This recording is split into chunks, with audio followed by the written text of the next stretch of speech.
कर्कोटको नाम सर्पो यो दृष्टिः विष उच्यते तस्य सर्पस्य सर्पत्वो तस्मै सर्प नमोऽस्तु ते नमो अस्तु सर्पेभ्यो ये च पृथिवीमनो ये अन्तरिक्षे ये दिविदेभ्यः सर्पेभ्यो नमः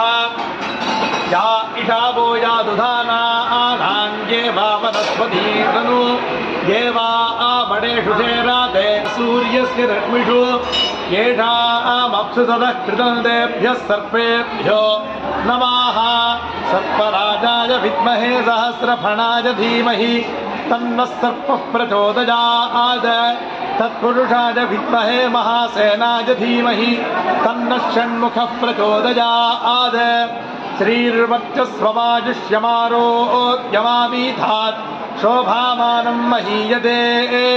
धान्यं धनं पशुं बहुपुत्रलाभगुं शतसंवत्सरं दीर्घमायुः सविता पश्चादस्तात् सवितोत्तरात्तात् सविताधरात्तात् सवितानस्वमधु सर्वदा आदिं सवितानो रासदां दीर्घमायुः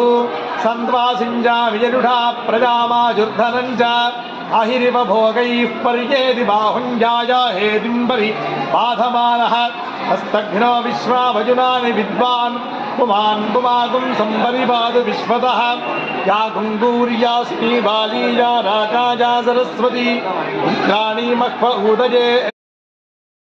विचक्षणं हविदासञ्जुहोतना यस्य भान्तिरश्मजो यस्य केतवः यस्येमा विश्वा भुवनाः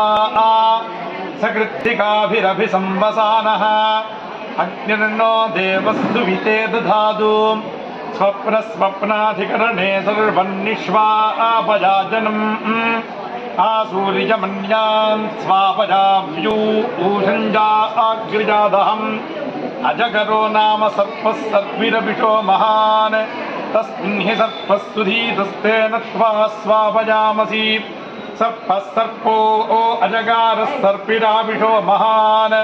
तस्य सर्पात् सिन्धवस्तस्यागाधमाशीमहि कालिको नाम सर्पो नवनागसहस्राबलः यमुनह्रदेहासो जातो ओजो नारायण वाहनः यदि कालिकदूतस्य यदि